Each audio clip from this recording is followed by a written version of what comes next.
सो बच्चों, आज हम लोग पढ़ेंगे क्लास 11 आईएससी मैथ के चैप्टर्स का इंट्रोडक्शन, मतलब सिलेबस का ओवरव्यू लेने जा रहे हैं।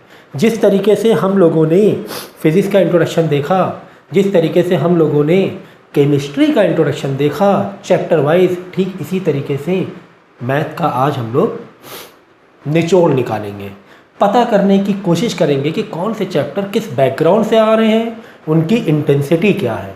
इंटेंसिटी से मतलब कौन से चैप्टर कितना इंटेलिजेंस लेवल मांग रहे हैं, क्या आपका बेस कितना मजबूत है, आपके लॉजिक कितने मजबूत है, आप कितने इंटेलिजेंट हो।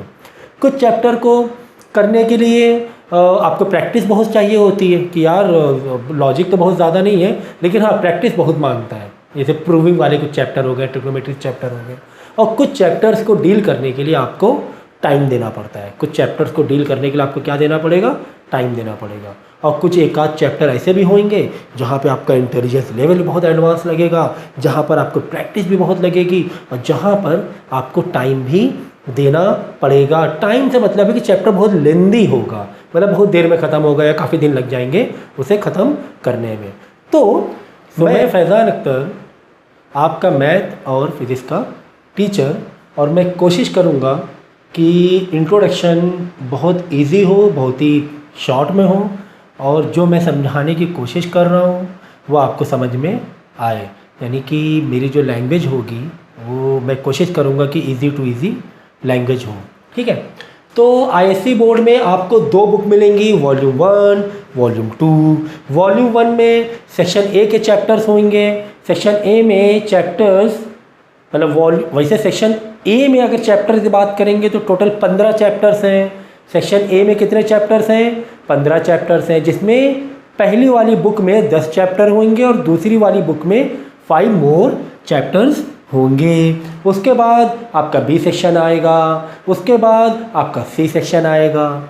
ए बी सी से मतलब क्या है सर? ए बी सी से मतलब ये है कि जो सेक्शन ए होगा वो कंपलसरी होगा, यानी 15 जो चैप्टर्स होंगे वो आपको कंपलसरी सीखने पड़ेंगे। जो 15 चैप्टर्स हैं आउट ऑफ 21-22 वो आपको कंपलसरी सीखने पड़ेंगे। जो आपका क्वेश्चन पेपर होगा वो सेक्शन ए का 65 मार्क्स का होगा और सेक्शन बी और सी 15 मार्क्स का होगा। मतलब सेक्शन बी एंड सी में आपको कोई एक सेक्शन को अटेम्प्ट करने की चॉइस है, ठीक है ना, बी और सी। तो सेक्शन ए का देखते हैं हम लोग 15 चैप्टर। पहले चैप्टर्स के नाम पुकार लेते हैं, तो चैप्टर के नाम देखो, 15 chapter. Sets, relation and function, trigonometry, principle of mathematical induction, complex number, quadratic equation, linear and quadratic inequalities, फिर permutation and combination, binomial theorem, sequence and series यानी कि एपी, फिर straight line, circles, limits and derivatives, statistics, probability, conic section, introduction to 3 dimensional geometry, mathematical reasoning, then statistic, correlation analysis, index number and moving average. ये हो गए section C के chapters, ठीक है ना। तो चलो सेक्शन ए से स्टार्ट करेंगे, चैप्टर का निचोड़ निकालने की कोशिश करेंगे। देखो, जो पहला चैप्टर आपका सेट्स, ठीक है, तो आईएससी बोर्ड की ही हम बात कर रहे हैं, ठीक है, आईएससी बोर्ड की बात कर रहे हैं। तो ये चैप्टर तो आपको क्लास 7 से आ रहा है, क्लास 7 में आया है, 8th में आया है, 9th में नहीं आया है, ठीक है, 8th में भी है, ठीक है। तो चैप्टर ये जाना पहचाना सा है, ये जो चैप्टर है ये जाना पहचाना सा है। हाँ, जाना पहचाना से मतलब क्या है? जाना पहचाना से ये मतलब है कि चैप्टर कुछ आप देख चुके हो बचपन में। बचपन से मतलब क्लास 10 तक में चैप्टर कुछ तो इंट्रोडक्शन हो चुका है।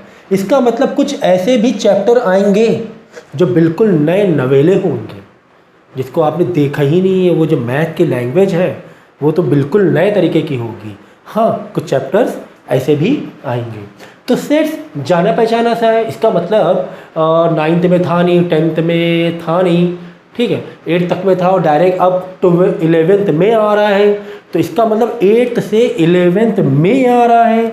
Now you can get an idea कि कितना ज़्यादा डिटेल बढ़ जाएगी, क्योंकि 8th से डायरेक्ट अब 11th में आ रहा है, तो कंपैरेटिवली काफ़ी डिटेलिंग बढ़ने वाली है सेट्स की, काफ़ी डिटेल्स में चैप्टर रहने वाला है।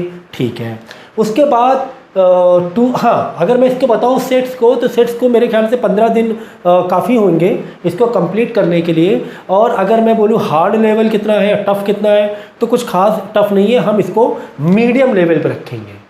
किस में रखेंगे? मीडियम लेवल पर रखेंगे, एम में रखेंगे। ठीक है, चलो फिर देखो रिलेशन एंड फंक्शन, ये चैप्टर बिल्कुल नया नवेला है। इसकी जो लैंग्वेज होगी वो थोड़ी सी शुरुआत में अटपटी लगेगी। ठीक है, थोड़ा बहुत सेट से थोड़ा बहुत टच है, लेकिन कुल मिला के नया नवेला चैप्टर है। या आप देखो, जब आप नए चैप्टर देखते हो ना, बिल्कुल नए, क्योंकि देखो 8th से 9th से 10th 8th से जब 9th में आए थे तो ट्रिग्नोमेट्री बिल्कुल नई थी आपके लिए। ट्रिग्नोमेट्री है ना, 9th में जब आए थे तो बच्चों को काफ़ी प्रॉब्लम होती है, यार ये साइन कॉस ये सब क्या है। तो ठीक इसी तरीके से जब आप 11th में आते हो तो कुछ चैप्टर आपको, देखो 10th से 11th में वैसे भी ओवरऑल अगर एजुकेशन या स्टडी देखोगे तो वैसे भी बहुत बड़ा जंप होता है। ठीक है ना, ये मैं पहले बता चुका हूँ। 7 से 8 में इतना जंप, फिर 8 से 9th में इतना जंप, 9 से 10th में इतना जंप, लेकिन 10th से 11th में आओगे वो बड़ा जंप होता है। ओवरऑल जो स्टडी है ना, बहुत एडवांस लेवल और टेक्निकल लेवल होती है, वो तो ओवरऑल ठीक है बात। ठीक है, सो रिलेशन एंड फंक्शन एक नया टाइप का ये आपको चैप्टर मिलेगा, और ये 12th में भी है। हाँ, ये जो है ना, ये 12th में भी है चैप्टर। तो कुछ को मैं सर्कल बना दूंगा जिससे कि आपको आइडिया भी हो जाए कि उन चैप्टर्स में कितना ज़्यादा आपको ध्यान लगाना है, क्योंकि 12th में भी आपको डील करना है। ठीक है, तो ये चैप्टर मीडियम लेवल ही रखो, है ना। ठीक है, नया नवेला ज़रूर है, लेकिन 4-6 दिन में आपको ये फ्रेंडली थोड़ा हो जाएगा, समझने लगोगे। और इसको भी कम से कम 15 दिन मान के चलो। लेंदी है, ठीक है, बहुत ज़्यादा छोटा नहीं, बहुत ज़्यादा भी बड़ा नहीं है, लेकिन ठीक ठाक है चैप्टर। भाई ट्रिग्नोमेट्री तो आप जानते ही हो, ट्रिग्नोमेट्री तो ट्रिग्नोमेट्री है, प्रूविंग होगी, लेकिन ट्रिग्नोमेट्री में डिटेलिंग बढ़ जाएगी काफ़ी, क्योंकि जब हमने 10th और 9th में किया था ना, तो ट्रिग्नोमेट्री काफ़ी ऊपर लेयर से किया था। यहाँ पे अंदर हम लोग घुसेंगे, like will go in more detailing. ठीक है ना, तो भाई इसको तो हार्ड ट्रिग्नोमेट्री है ना, इसको तो देखो मैं मीडियम हार्ड या इजी बता रहा हूँ, तो ऐसा मत सोचना सर हार्ड क्या होता है, सर टफ़ क्या होता है, सब तो ईजी होता है। मैं एक्चुअली देखो आपके प्लानिंग तैयार कर रहा हूँ, पहले ही लेक्चर से मैथ के आपके प्लानिंग तैयार कर रहा हूँ, माइंड मेकअप कर रहा हूँ। तो डीमोटिवेट मत हो। अगर मैं बोल रहा हूँ कि चैप्टर हार्ड है, अरे सर आपके लिए हार्ड है, तो समझो ज़रा बात को। ठीक है ना, मैं सिर्फ माइंड मेकअप कर रहा हूँ कि किस चैप्टर के लिए कितना आपको प्रिपेयर होना है, बस इतनी बताने की मैं कोशिश कर रहा हूँ। ठीक है, एक देखो मेंटली जब प्रिपेयर होता है ना, तो मेंटली प्रिपरेशन से ही चीज़ें आधी हो जाती हैं, वैसे भी इजी है ना, कि हमने मेंटली प्रिपेयर कर लिया अपने आप को, चीज़ें वैसे ही ईजी लगने लगती हैं। तो मैं सिचुएशन को टफ नहीं बनाने की कोशिश कर रहा हूँ, मेरी नीयत है सिचुएशन को ईजी बनाने की, मेरी ये नीयत है। ठीक है, तो ठीक है, ये ट्रिग्नोमेट्री है तो उतना एडवांस माइंड आपका लगेगा, और इसको करने में भी अराउंड 20 डेज़ तो मान के चलो ही चलो, 20 क्या 25 डेज़ मान के चलो। इसको टाइम दो थोड़ा ट्रिग्नोमेट्री को, इसलिए टाइम दो क्योंकि 12th में भी चैप्टर है इन्वर्स ट्रिग्नोमेट्री के नाम से। फिर देखो principal of mathematical induction, MI नया नवेला। हाँ, ये चैप्टर भी नया नवेला है, पहली बार इंट्रोड्यूस आप होगे इस क्लास के लिए 11th में। ठीक है, इससे पहले हमने ये चैप्टर नहीं पढ़ा है, तो नया नवेला के लिए मैं N लिख दूँ, है ना। नया नवेला के लिए देखो मैं क्यों बोल रहा हूँ ऐसा ना, मैं इसलिए बोल रहा हूँ कि सिर्फ आपका माइंड मेकअप हो। ठीक है ना, कि हाँ यार नए, तो होता है कि बच्चों को कॉन्फिडेंस लो हो जाता है जब जैसे कोई नए नवेले चैप्टर आते हैं, न्यू चैप्टर्स आते हैं जो कभी पढ़ा नहीं होता है, तो बच्चे बिल्कुल घबरा जाते हैं, यार ये क्या मतलब बच्चों को लगता है मुझे ये समझ में नहीं आ रहा है कि मैं वीक हूँ क्या मैथ में। तो आप वीक नहीं हो, चैप्टर जो नए होते हैं उनको एक ग्रास्प करने में थोड़ा सा लग जाता है टाइम। सो MI है, बहुत ही लॉजिकल ये चैप्टर है, और चैप्टर ये वैसे छोटा है, छोटा चैप्टर है ये, तो मेरे ख्याल से 7 डेज़ काफ़ी है इसके लिए। 7 दिन में ये कंप्लीट हो जाएगा। 7 लेक्चर्स, अगर 2 आवर्स के लेक्चर मान लो तो 7 लेक्चर्स इनफ है एमआई को डील करने के लिए। बाद में कॉम्प्लेक्स नंबर, ये भी क्या है, नया नवेला है और लेंदी है। ये चैप्टर लेंदी है, ये आपको 1 मंथ लग जाएगा करने में। ये चैप्टर लेंदी है, 25 डेज तो लगेंगे ही। और लेवल की बात करें तो ये मीडियम लेवल आप कह सकते हो, बहुत ज़्यादा टफ नहीं है, आप ये मीडियम लेवल मान सकते हो। और एमआई तो यार इजी लेवल में ले लो, कोई दिक्कत नहीं है, ठीक है। न्यू चैप्टर, नया कॉन्सेप्ट ज़रूर है तो, लेकिन इसको इजी ले सकते हो। बाद में क्वाड्रेटिक इक्वेशन, क्वाड्रेटिक इक्वेशन ये भी नाम सुना सुना सा है, सुना सुना सा नहीं है भाई, तुमने बहुत प्रैक्टिस की है क्लास 10th में। तो क्वाड्रेटिक इक्वेशन क्लास 10th में आ चुका है, ठीक है। तो जब क्लास 10th में आ चुका है तो डेफिनेटली क्लास 11 में इसकी जो डिटेलिंग है बढ़ेगी। ये चैप्टर थोड़ा आपको डिटेल्स में ले जाएगा। तो 10th से 11th में डिटेल्स में तो फ़र्क रहने ही वाला है, ये तो मैं पहले बता चुका हूँ कि 10th से 11th आने में डिटेल्स में और डिटेलिंग बढ़ेगी। चैप्टर लेंदी है क्वाड्रेटिक इक्वेशन, 6-7 एक्सरसाइज दिए हुए हैं आपको, तो इसको 20 डेज मान के चलो और इसको मीडियम लेवल समझो, ठीक है ना। जो माइंड का जो पुश होता है उस चैप्टर समझने के लिए, तो मीडियम देखो 20% तो ऐसे ही कर ले जाओगे, 20% है ना, कर ले जाओगे ऐसे ही, क्योंकि क्लास 10th में किया हुआ है और 9th में फैक्टराइजेशन बोलकर किया हुआ है, लेकिन 10th में क्वाड्रेटिक इक्वेशन है, ठीक है। इसके बाद देखो लीनियर एंड क्वाड्रेटिक इनइक्वालिटीज़, ये इनइक्वालिटीज़ से रिलेटेड है।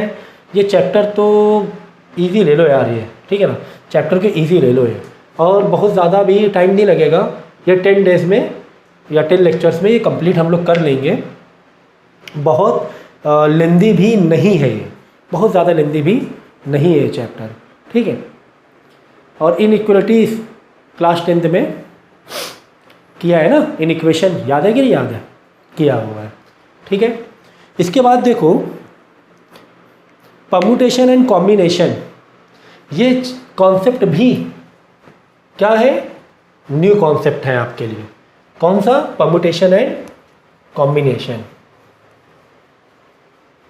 जो मैं आपको बता रहा हूँ ना, आप अपने इंडेक्स ओपन करके खुद भी नोट कर लो, सिर्फ सुनो मत।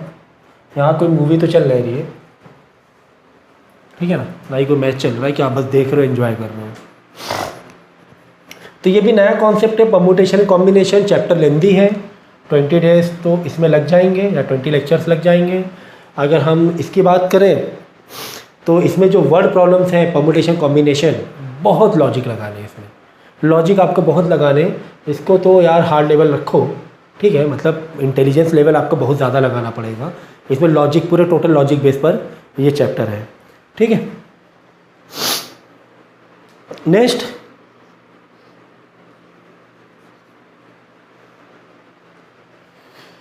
सीक्वेंस एंड, हाँ, बायनोमियल थ्योरम।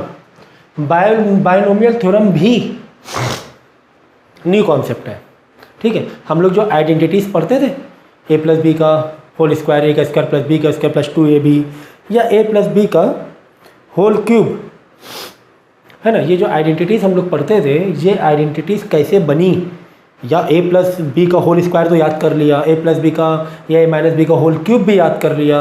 अगर a+b का पावर 5 आ जाए, a+b की पावर 100 आ जाए, तो इतनी बड़ी आइडेंटिटी क्या आप याद करने जाओगे। तो किसी भी टर्म की अगर आइडेंटिटी आपको निकालना है तो बायनोमियल थ्योरम से निकाल सकते हो, ठीक है। ये चैप्टर को हम मीडियम लेवल पर रखेंगे, बहुत ज़्यादा टफ नहीं है और बहुत ज़्यादा लेंदी भी नहीं है। ये 15 डेज में हो जाएगा, 15 लेक्चर्स में ये चैप्टर हो जाएगा, ठीक है। Next sequence and series. Sequence and series जो हमने 10th में AP एंड GP किया था ना, तो कंपैरेटिवली 10th से जो 11th में चैप्टर आ रहा है, ये चैप्टर की डिटेलिंग बहुत ज़्यादा हैवी है, काफ़ी डिटेल में चैप्टर आपको इस बार दिया हुआ है। सीक्वेंस एंड सीरीज़ मतलब AP फिर चीटी है, अगर 10th की बात करेंगे तो 11th में सीक्वेंस सीरीज़ हाथी हो जाएगा, मतलब इतनी डिटेल्स है इसमें, ठीक है। तो ये चैप्टर पहले से इंट्रोड्यूस है, तो थोड़ा फ्रेंडली आपको लगेगा, लेकिन हाँ एक लेवल तो है ही, डिटेल लेवल तो है ही, तो इसको मीडियम लेवल पर रख दो, कोई दिक्कत नहीं है, ठीक है। देखो एक मैंने बताया था क्या, ट्रिग्नोमेट्री, ठीक। अच्छा कॉम्प्लेक्स नंबर भी रह गया क्या बताना, कॉम्प्लेक्स नंबर ये भी तो नया है आपके लिए, कॉम्प्लेक्स नंबर भी नया है और ये चैप्टर लेंदी है, ये लेंदी चैप्टर है। आपको कम से कम 25 डेज इसमें लगने वाले हैं। अगर मैंने नहीं बताया तो मैं बता देता हूँ, ठीक है। 25 डेज लगने वाले हैं और कॉम्प्लेक्स नंबर के तुम मीडियम लेवल पर रख सकते हो, ठीक है, कोई दिक्कत नहीं है। ओके, तो ये हो गया सीक्वेंस एंड सीरीज़। तो बाद में वॉल्यूम 2 बुक में सेक्शन ए ही है, सेक्शन ए ही है, लेकिन वॉल्यूम 2 में डाला गया है स्ट्रेट लाइन। स्ट्रेट लाइन हमने क्लास 10th में पढ़ा हुआ है, हमने स्ट्रेट लाइन क्लास 10th में पढ़ा हुआ है। तो चैप्टर ये हमारे लिए इंट्रोड्यूस है, लेकिन जैसे कि मैंने कहा कि 10 से 11 में आओगे तो डिटेलिंग आपको बढ़ जाएगी। तो स्ट्रेट लाइन भी काफ़ी हद तक के ये चैप्टर डिटेल्स में आपको दिया हुआ है, काफ़ी डिटेल्स है ना। तो इसको ये और लेंदी भी है, बहुत ही शॉर्ट चैप्टर नहीं है, लेंदी है।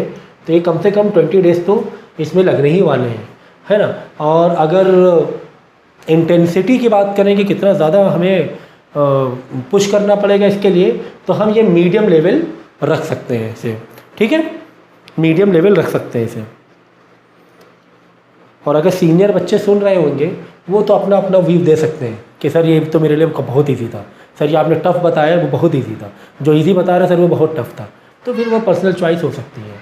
इसके बाद देखो सर्कल्स है, सर्कल छोटा चैप्टर है लेकिन डिटेल्स में आपको दिया हुआ है इसके कॉन्सेप्ट। इसके बाद देखो लिमिट्स एंड डेरिवेटिव, ये आ गया, हाँ ये आ गया, ये है chapter very very very important, ठीक है। क्लास 12th में ये चैप्टर काफ़ी हैवी लेवल पे है, बहुत हैवी लेवल पे है, ठीक है। जो मैंने फिजिक्स का इंट्रोडक्शन में बताया था कि कुछ न्यू कॉन्सेप्ट बढ़ेंगे, फिजिक्स चैप्टर को आपको डील करोगे तो डिफरेंशिएशन टूल्स होगा, फिर इंटीग्रेशन होगा, वेक्टर्स होंगे, ये आपको याद होगा अगर आपने लेक्चर मेरा फिजिक्स का इंट्रोडक्शन देखा है।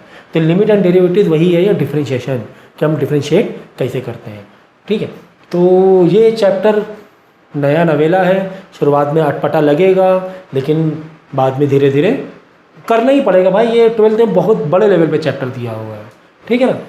तो 11th में तो यार इसको तुम मीडियम लेवल मान लो, ठीक है। 12th में काफ़ी हैवी है, इसमें मीडियम लेवल मान सकते हो। और इसको करने के लिए कम से कम 25 लेक्चर तो लगेंगे ही लगेंगे, ठीक है। 12th में चैप्टर ये हैवी होने वाला है। और 12th में जो जो मैं बताता यार जो 12th में है तो उसको मार्किंग करते रहे ना, ठीक है। जैसे कि मैंने बताया था रिलेशन फंक्शन 12th में है, उसके बाद अगर मैं नहीं भूल रहा हूँ तो ठीक है लिमिट्स एंड डेरिवेटिव्स है, फिर ठीक है। उसके बाद देखो स्टैट्स, स्टैट्स इजी है, स्टैट्स है ना इजी है। मीन मीडियन मोड किया हुआ हमने 9th में किया है, 10th में किया है, ठीक है। तो स्टैट्स है ना इजी है। मार्कर मेरा बहुत लीक कर रहा है तो थोड़ा चेंज करता हूँ।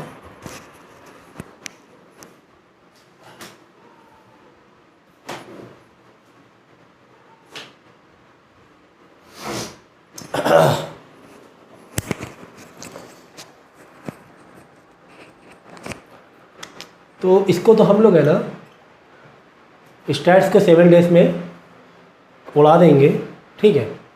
और इजी में रख लो इसको, स्टैट्स इजी है, फॉर्मूले बेस पर है, ठीक है, कुछ ज़्यादा वो नहीं है उसमें। नेक्स्ट चैप्टर है प्रोबेबिलिटी, ये भी हम लोग बचपन से पढ़ते आ रहे हैं लेकिन 11th में आके इसके डिटेल्स बहुत बढ़ जाएंगे। और स्टैट्स भी तुम्हारा देखो 12th में आएगा, ठीक है।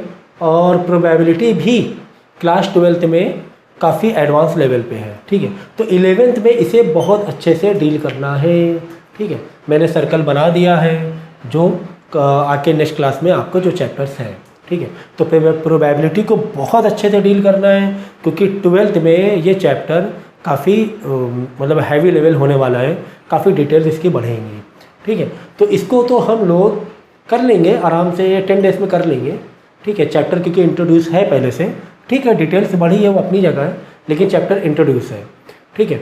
और फिलहाल इसको मीडियम लेवल मानो क्योंकि प्रोबेबिलिटी आपने माइंड में जो रखा हुआ है 10 तक में वो सारे भ्रम टूट जाएगा, काफ़ी मतलब डिटेल्स इसमें बढ़ने वाली हैं।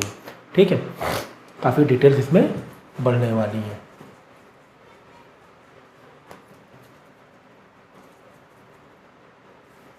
नेक्स्ट, तो ये हो गया आपका सेक्शन ए, जो कि कंपलसरी है, चैप्टर्स को कंपलसरी आपको डील करना है। ठीक है, नेक्स्ट सेक्शन बी में आएंगे। सेक्शन बी के चैप्टर, खासकर आईएससी बोर्ड के बच्चे सेक्शन बी को अवॉइड करते हैं और सीधा सेक्शन सी में जाते हैं, क्योंकि बी और सी में क्या है, चॉइस है। और सी वाला जो सेक्शन है वो काफ़ी मतलब कंपैरेटिवली बी इजी पड़ जाता है। ठीक है, तो बेसिकली बी में देखो कॉनिक सेक्शन, कुछ आपके ड्राइंग्स है, कुछ कॉनिक सेक्शन के कॉन्सेप्ट हैं, फिर 3D के कॉन्सेप्ट है, फिर मैथमेटिकल रीजनिंग जो कि लॉजिकल बेस में पूरा चैप्टर है।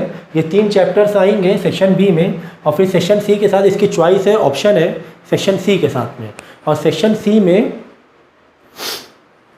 आपको मिलेगा स्टैट्स। अब वो पहले वाला जो स्टैट्स है वो तो मीन मीडियन मोड, जो mean median mode, quartile range, लेकिन ये जो स्टैट्स है इसमें और भी अलग अलग डेटा से रिलेटेड कैलकुलेशंस हैं, कुछ फॉर्मूलेज हैं। ठीक है, रिलेशंस मतलब डेटा से रिलेटेड ही ये चैप्टर्स हैं स्टैट्स। तो हाँ, ये थोड़ा नया होने वाला है, इसमें नई चीज़ें आप पढ़ोगे इन चैप्टर्स में। ठीक है, तो इसको भी तुम मालूम है इजी लेवल लेके चलो, क्योंकि ये चैप्टर भी आपका फार्मूला बेस में, जो स्टैट्स में जो चैप्टर है वो फार्मूला बेस्ड चैप्टर है। तो इजी लेवल लेके चलो, फार्मूले याद करने हैं, टेबल तैयार करनी है और आपको अप्लाई करना है। ठीक है, तो ये चैप्टर आपका 10 डेज़ में काफ़ी है, 10 क्या 7 डेज़ ही काफ़ी है इसके लिए। ठीक है, 7 डेज़ ही काफ़ी है। इसके बाद देखो कोरिलेशन एनालिसिस, तो कोरिलेशन एनालिसिस भी स्टैट से रिलेटेड ही चैप्टर माना जाएगा। ठीक है, डेटा हैंडलिंग से रिलेटेड ये चैप्टर है। इसको भी मेरे ख्याल से 7 लेक्चर बहुत है इसके लिए, और इजी है, ये भी इजी है, फार्मूला बेस पर है। फिर index number and moving average भी 4 to 5 डेज़ का है, 5 लेक्चर्स का है ये, और ये भी चैप्टर इजी है। यानी यहाँ से जितने भी 3, 4, 5 चैप्टर मिले हैं हम लोगों को, ये सारे चैप्टर आपको इजी पढ़ने वाले हैं। ठीक है, फटाफट हो जाएंगे। तो अब आप लोग हैं ना, जो मैंने दिन बताए ना, तो वो दिन को वैसे मत काउंट करना सर, हमारे पास तो 365 दिन है, तो आपने 15 दिन, 20 दिन, 25 दिन के हिसाब से 200 दिन हो रहे हैं, तो ये गलती मत करना।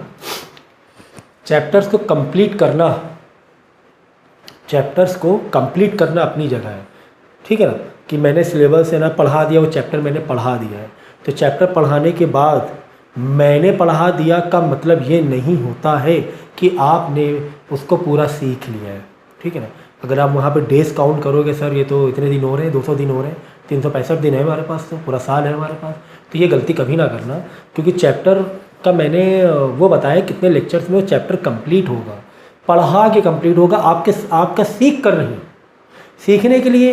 यानी मैंने पढ़ा है, एक लेक्चर दिया मैंने, फिर आप क्या करोगे, प्रैक्टिस करोगे, डाउट लेकर आओगे, फिर हमारे पास डाउट के भी तो लेक्चर्स होंगे, डाउट क्लियरिंग के भी तो लेक्चर होंगे, उसके बाद एग्ज़ाम प्रिपरेशन के भी तो लेक्चर्स लेने होंगे, तभी तो आप एग्ज़ाम के लिए प्रिपेयर हो पाओगे। समझ रहे। तो कोई भी चैप्टर को अगर सीखना है सही तरीके से, तो उसके लिए क्या क्या चीज़ें इंपॉर्टेंट होती है कि लेक्चर्स का, टीचर का लेक्चर का समझाना, उसके बाद आपका उसका प्रैक्टिस करना, फिर डाउट लेकर आना भर के, फिर उसके बाद टीचर से डाउट क्लियर करना, उसके बाद फिर प्रैक्टिस करना, फिर एग्ज़ाम के टाइम इम्पॉर्टेंट क्वेश्चंस के एग्ज़ाम प्रिपरेशन करना विद योर पर्सनल टीचर। तो पर्सनल टीचिंग। अब रही बात चैप्टर की वेटेज की, तो ये तो क्लास 11th है, ये तो स्कूल्स के ऊपर डिपेंड करता है कौन सा चैप्टर दे रहे हैं। कितने स्कूल वाले चैप्टर खा जाते हैं, मतलब स्किप करा देंगे कि ये हम नहीं हो पा रहा है, टाइम पूरा है, जो भी रीज़न हो, तो ऐसा भी होता है। तो इसलिए मैंने यहाँ वेटेज नहीं बताया, लेकिन ये तो बता ही दिया कि कितने कौन सा चैप्टर कितना लेंदी है, उसको करने में कितना टाइम लगेगा। ठीक है, इसलिए मैं वेटेज नहीं बता रहा हूँ। तबीयत थोड़ी मेरी ज़्यादा ख़राब है आज तो फिर भी अगर आपको कोई डाउट लगता है सिलेबस से रिलेटेड, कुछ भी आपको लगता है कि पूछना चाहिए, तो पर्सनल कांटेक्ट करके मुझसे पूछ सकते हैं। और इसके अलावा पर्सनल ट्यूशन भी हमारा अवेलेबल है। अगर आप लोगों को किसी में से एडमिशन चाहिए या पर्सनल ट्यूशन ज्वाइन करना चाहते हैं, तो नंबर आपको दिया हुआ है, एंडिंग में भी दिया हुआ है और स्टार्टिंग में भी कॉन्टैक्ट नंबर दिया हुआ है, तो उस पर कॉन्टैक्ट कर सकते हैं और 3-4 डेमो लेक्चर्स भी ले सकते हो ऑफलाइन आकर या ऑनलाइन भी अवेलेबल है एंड ऑफलाइन भी अवेलेबल है। ठीक है, चलो गुड बाय।